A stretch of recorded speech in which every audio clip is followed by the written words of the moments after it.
En politique comme ailleurs, les mésaventures des uns font souvent les bonnes affaires des autres. Alors bien sûr, depuis 4 jours, depuis que Philippe Séguin a jeté l'éponge, depuis que la droite se cherche une stratégie pour les européennes, François Hollande, tête de liste du PS et d'une partie de la gauche, goûte le spectacle et ne se prive pas d'ironiser.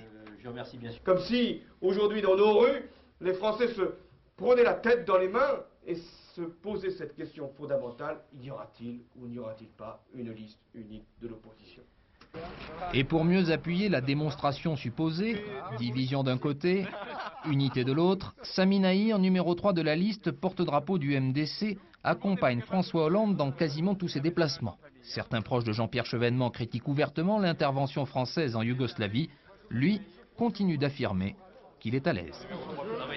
Nous nous en tenons à une politique de soutien au gouvernement et à François Hollande pour ce qui concerne, comment dirais-je, une solution négociée.